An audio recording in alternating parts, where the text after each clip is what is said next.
News today और मैं हूं आपके साथ मानवी ठाकुर। शुरुआत करते हैं आज की खास खबरों से। के अधिकारियों से आपने मुलाकात की? 3 महीने से इस सड़क के ऊपर में काम चल रहा है।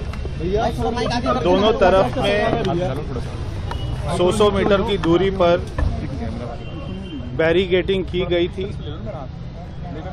पिछले 2 दिन में एक यहाँ पे बड़ा गड्ढे को खोदा गया। यहाँ पे इस साइड की लेन में कोई भी ट्रैफिक की मूवमेंट नहीं थी। कल जो यहाँ पे घटना हुई है बहुत ही दुखद है। हमने दिल्ली जल बोर्ड की तरफ से एक इंक्वायरी के ऑर्डर किए हैं। हमने कमेटी बना दी है, उसमें joint director, deputy director level के अधिकारी उसमें हमने रखे हैं। 24 घंटे में उसकी रिपोर्ट आ जाएगी। मेरी मृतक के मित्र से बात हुई। कल रात को 11:15 बजे के करीब में मृतक ने अपने घर पर बात की थी कि मैं 10 मिनट में घर पहुंच रहा हूं। उसके बाद में वो इस सड़क के ऊपर में, इस लेन के ऊपर में पहुंचे और उस गड्ढे में गिरकर उनके परिवारजनों ने रात को ही पुलिस से संपर्क किया। रात को जनकपुरी पुलिस ने उनके परिवार के साथ में 2-2.5 घंटे तक आसपास में उनकी कॉल रिकॉर्डिंग, कॉल लोकेशन वो देखकर आसपास के पार्कों में, आसपास के क्षेत्र में उनको ढूंढने की कोशिश की। जो भी हुआ बहुत ही दुखद है। हम जल बोर्ड के यहाँ के जो अधिकारी हैं, जेई हैं, एक्सीएन हैं, एई हैं, वो तीनों को सस्पेंड कर रहे हैं।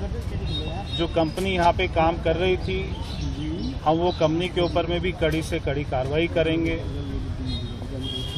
दिल्ली जल बोर्ड के सीईओ ने पिछले महीने ही नोएडा इंसिडेंट के बाद में एक सर्कुलर इशू किया था। सारे दिल्ली जल बोर्ड के अधिकारियों को कहा था कि जहाँ पर भी काम हो रहे हैं वो वहाँ पर जाके खुद उसको चेक करें। ये 3 महीने से काम हो रहा था। कल रात को ही गड्ढा खुदा था। उसी के साथ में कॉन्ट्रैक्टर के 2 लेबर वो अपनी झुग्गी डालकर बैठे हुए थे। अभी वो लोग यहाँ पर नहीं हैं। अभी पुलिस उनको खोज रही है। वो रात को यहाँ पे मौजूद थे।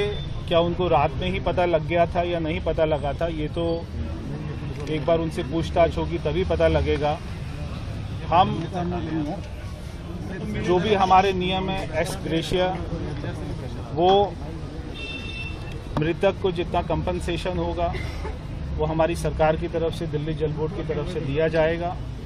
और आगे से ऐसी घटना ना हो उसके ऊपर में हमारे सख्त कदम हमने पहले से ही उठाए हुए थे और ज़्यादा उसकी कड़ी हम लोग अपनी तरफ से निगरानी रखेंगे।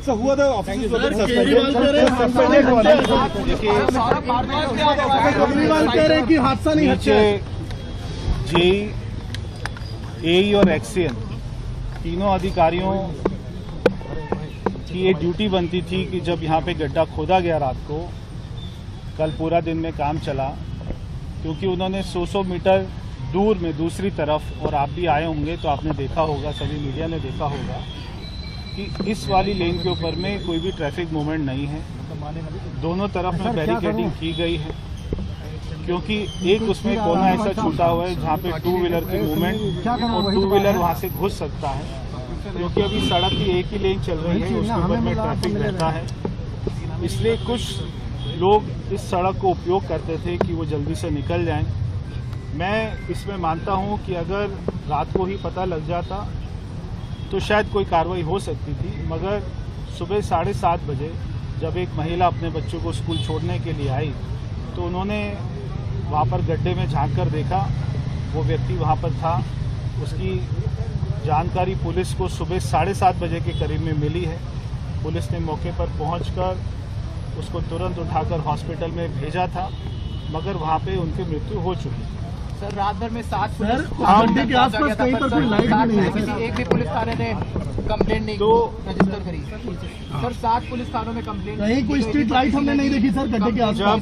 जब मृतक के सारे परिवारजन सारे पुलिस स्टेशन में जा रहे थे, तो वो पहले पुलिस स्टेशन से पहुंचकर दूसरी बार पे जनकपुरी पहुंचे थे। यहाँ पे जनकपुरी के हमारे कांस्टेबल उनके साथ में रात को घूमे हैं, उसको ढूंढने की कोशिश की है। उसका कॉल लोकेशन ही रात को ट्रेस कर लिया था इसी क्षेत्र में, क्योंकि आसपास में दोनों तरफ में पार्क हैं।